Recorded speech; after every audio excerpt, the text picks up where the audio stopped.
Hey guys, Happy New Year and welcome back to the channel. I hope you all are having a wonderful start to your 2023. Anyways, it's been a while since I've given you guys an update video, and since I hadn't done so, I thought I'd talk about the biggest update, which is right behind me in the garage. That's right, the Ford Mustang Mach E that my fiance and I used to have is gone. We traded it a couple months ago for that. That is a 2023 Jeep Wrangler plug-in hybrid, and in this video, I'm gonna give you an update to why we decided to buy this vehicle and also give you a full tour of our brand new Wrangler 4xe in the high altitude trim.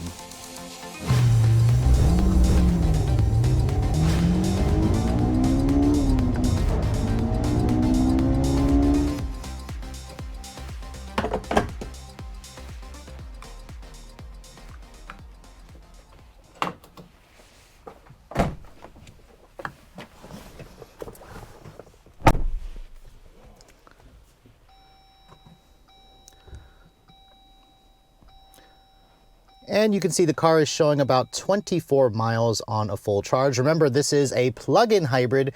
It has about a 17.3 kilowatt hour battery pack. So here we are at my usual filming spot. It's about 3 miles away from my house, and just wanted to show you guys a quick update. It used exactly 3 miles of range on the distance to empty and about 12% of the EV battery. So there you have it, guys, the brand new 2023 Jeep Wrangler high altitude 4xe. Keith and I actually ordered this truck. Well, it's an SUV, but it's a truck frame. We actually ordered this vehicle in early August, and we took delivery of it at the very end of October, basically October 30th. And now that I finally have the vehicle here, I'm gonna show you guys a quick tour and show you all of the different features that the high altitude gives you, especially when you have it in this bright white exterior color. It definitely looks like no other Wrangler that I see out on the roads. Now, I know a lot of you are probably thinking, how do you go from a Mustang Mach E GT performance to something like a Jeep Wrangler? Well, I have to tell you, Keith and I have always been a huge fan of boxy vehicles. And to be honest, ever since I drove the JL Wrangler, I was really impressed with the overall vehicle in general. Jeep did a phenomenal job with the redesign of this model, and it's hard to believe that it's been around for 4 model years. The company continues to claim that this is the best-selling plug-in hybrid vehicle in America, and sales account for about 25% of the mix. Jeep sold about 181,000 Wranglers in the US in 2022. This was about 47,000 of those vehicles, and Keith and I were one of them. So let's go ahead and show you guys a quick tour of the high altitude trim. You can see this is probably the most luxury oriented version of the Wrangler that Jeep has ever built. And what makes it unique, obviously, are the painted elements. You have painted front bumper, you have the blue tow hooks because of the 4xe, you have the standard painted fenders, which you can get as an option on other Wranglers. The grille is also body colored with these kind of gloss black inserts in each of the 7 slots, along with the gloss black in the headlights. All the high altitudes come standard with full LED headlights. In fact, all the 4xEs come standard with that, including LED daytime running light and turn signals. And then we also optioned to add the front mounted camera system with the washer.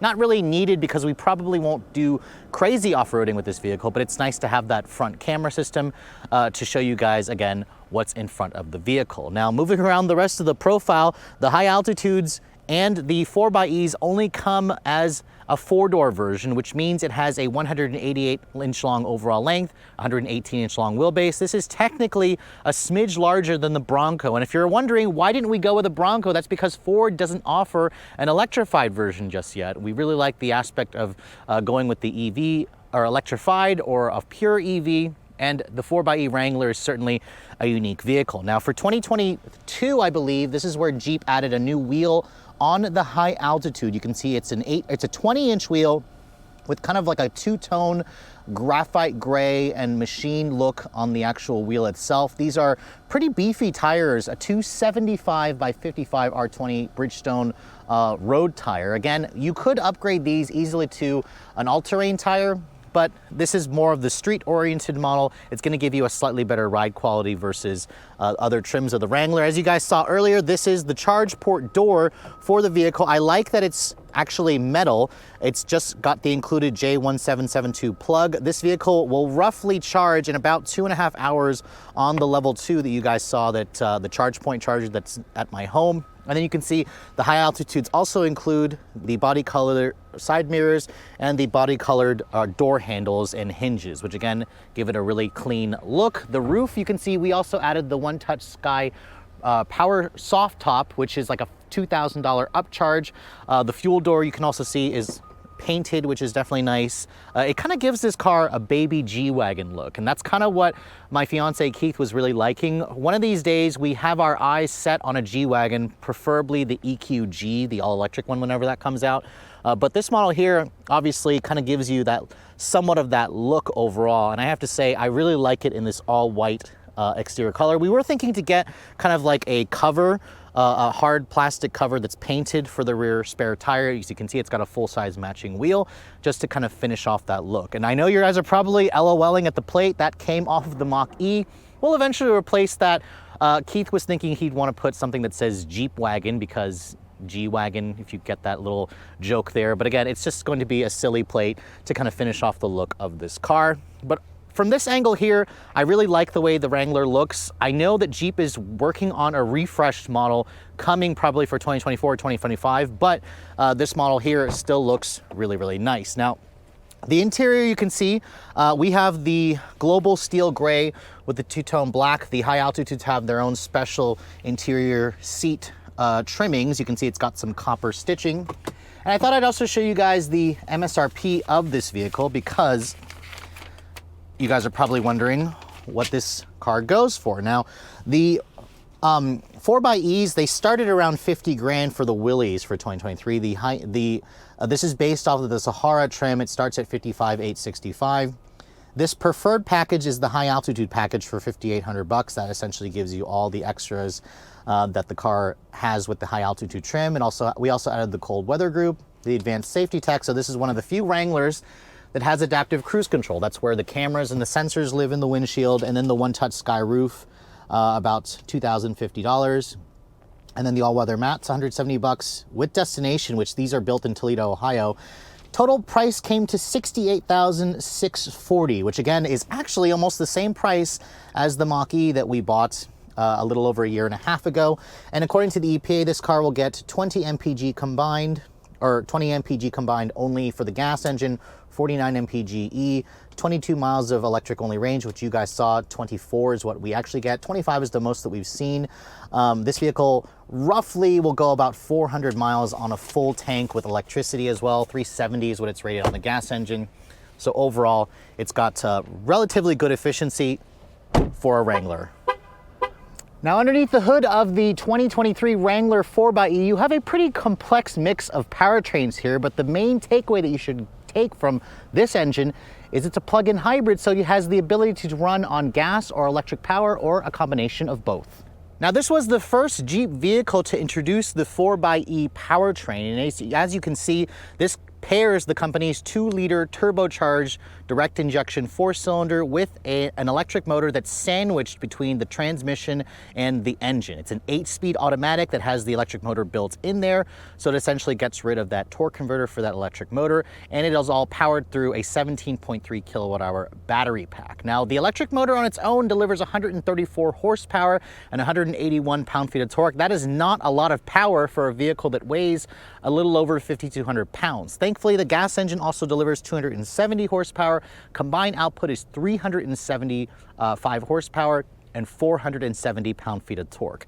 This makes it slightly less powerful, of course, or not really slightly, about 100 less horsepower than the 392, which is a V8, but it has the same torque output as that V8.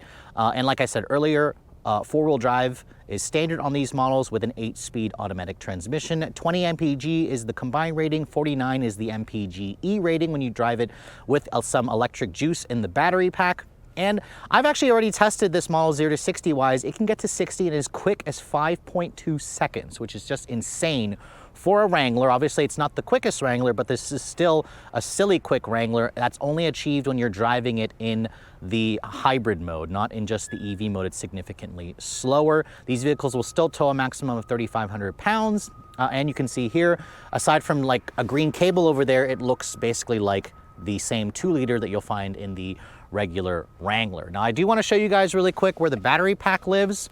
If you open up this rear door here, you can see, open this up, That is the 17.3 kilowatt hour battery pack. Jeep says that they put it inside the vehicle to protect it from the elements, to give it a little bit more of a climate controlled feel, obviously, because batteries, they run better at room temperature.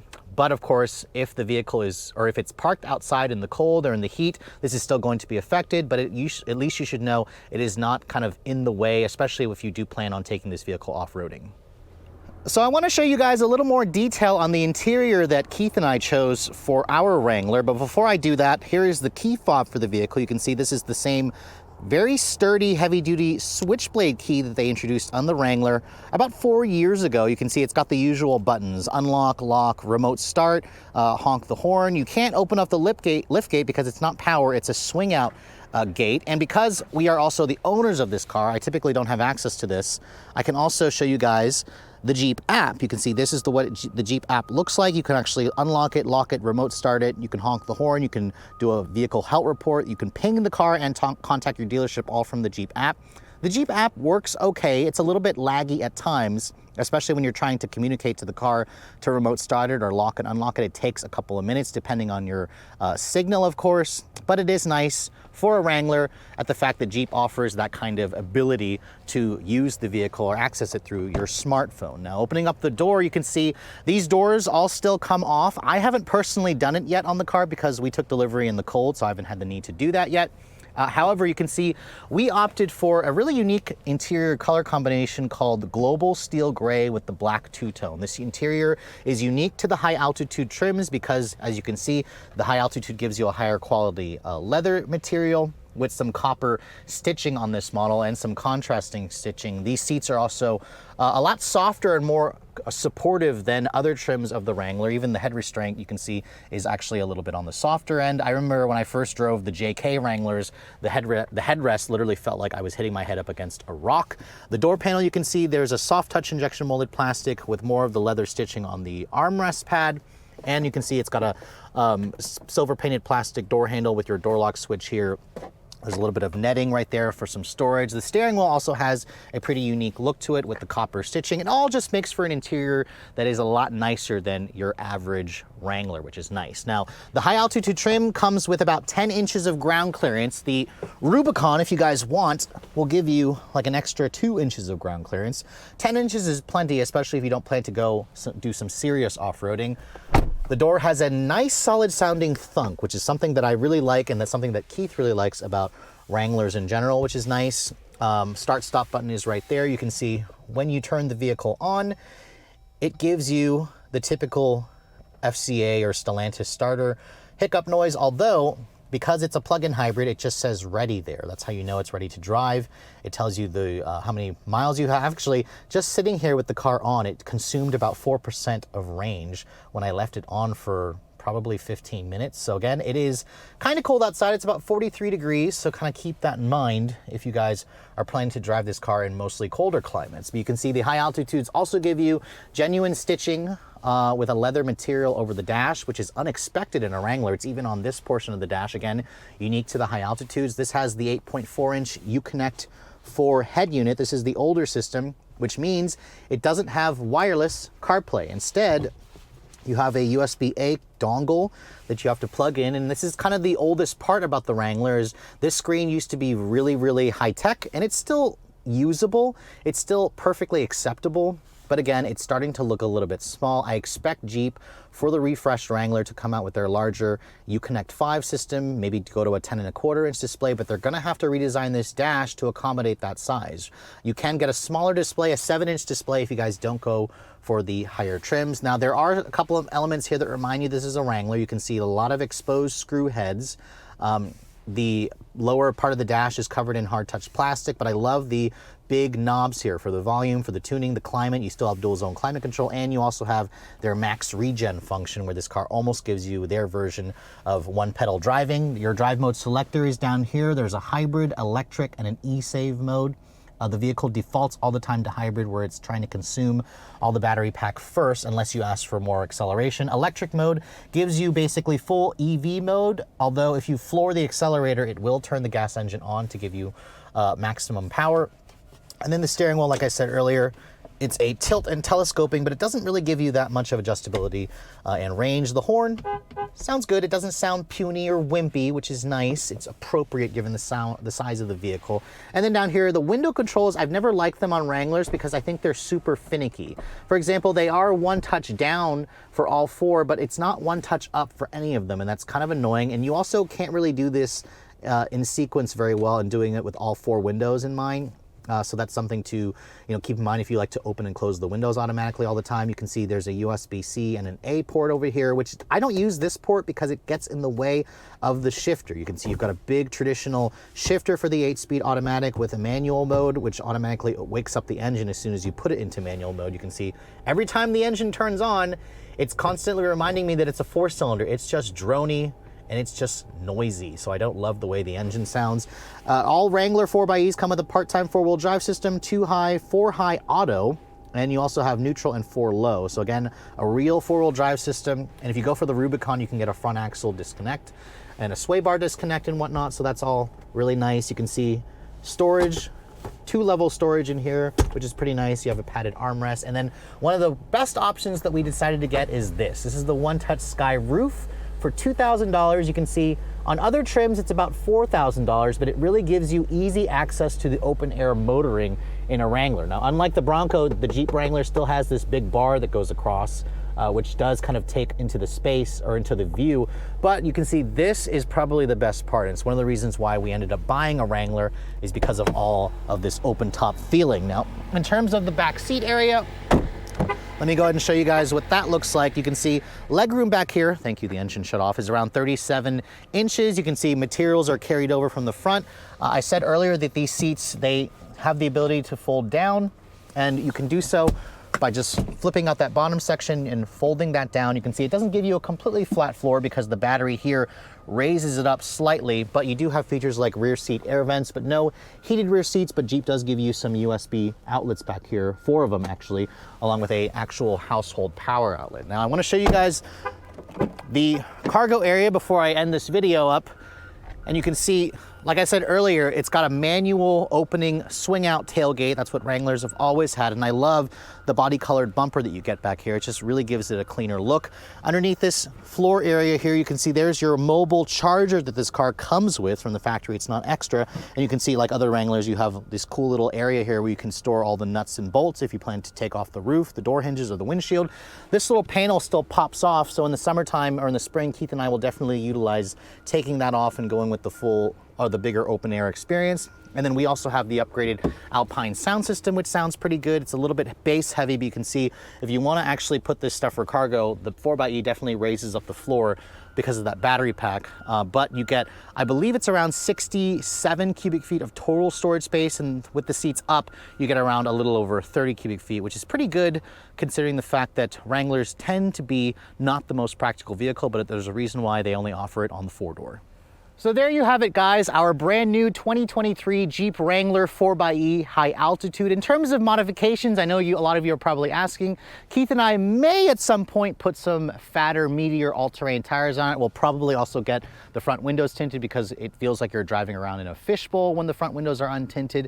And in terms of, what this vehicle is like to live with on a daily basis, I'll be sure to update you guys on that as we continue to own this car and put miles on it. Currently, it has, as you guys saw, a little over 320 miles on. And in case you're also wondering, we actually ended up paying around 61 grand for this car. Sticker was 68. And the beauty about the Wrangler 4xEs, this is one of the few vehicles that still continues to qualify for the $7,500 federal tax credit. Because remember, as you guys know, they changed a lot of the laws when it comes to which vehicles qualify. So this vehicle here, qualifying for that, and for the price that we got, it is kind of a smoking deal, and it's kind of a no-brainer if you guys are considering higher trims of the Wrangler and the gas-only variants. The 4xE is certainly worth a look, and it's no surprise to me that this car remains the best-selling plug-in hybrid in America because Jeep managed to sell nearly 50,000 of them last year. It accounts, like I said earlier, for 25% of the total sales mix. So with all that said, hope you guys have enjoyed my very detailed tour of the